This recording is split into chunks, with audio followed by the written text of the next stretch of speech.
కాబట్టి ఆ గోవు ఏది ఉందో అది ఆ గోవుకి నువ్వు గ్రాసం పెట్టేటప్పుడు అనుమతి అడుగు. అమ్మా, నేను నీకు వస్త్రధారణ నియమం కూడా పాటించకుండా కాంచీపురంలో కామాక్షి పరదేవత అంతరాలయంలోకి వెళ్ళి అమ్మవారు నేను పెట్టిన పాయసాన్నం తినడానికి అంగీకరిస్తే నేను పెడితే ఎంత ఫలితమో, హవిస్సు అగ్నిహోత్రం ద్వారా ఇచ్చినప్పుడు దేవతలు తినడము అంతే అయితే గౌర్వార్ అగ్నిహోత్రం, గోవుకి నువ్వు పెట్టినది కూడా అంతే, యజ్ఞంతో సమానం అన్నాడు. అందుకని యజ్ఞమేవ చమాసవా, గోవు యజ్ఞమయా అన్నాడు. గోవు ఇంకా వేరొకటి కాదు, గోవు యజ్ఞవేది. నువ్వు గోవుకి ఏదైనా పెట్టినప్పుడు అగ్నిహోత్రుడు ఎలా పుచ్చుకుంటాడో అలా నాలుక తిప్పి లాక్కుని తింటుంది. అగ్ని హవిస్సు పుచ్చుకున్నట్టు పుచ్చుకుంటుంది.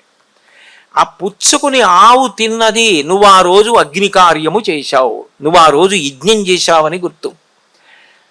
నిన్ను నువ్వు రక్షించుకోవడానికి, నీ వారిని రక్షించుకోవడానికి తేలిక మార్గమేమి? గో ప్రదక్షిణము, గోపోషణము, గోసేవ, గోవుకి వందనము చేయుట, గోశాలకు వెళ్ళుట, ఇంతకన్నా పవిత్రమైనటువంటి కార్యములు లోకంలో లేవిహ. పరమ పవిత్రముల్ అని మొదలుపెట్టారు తిక్కన గారు.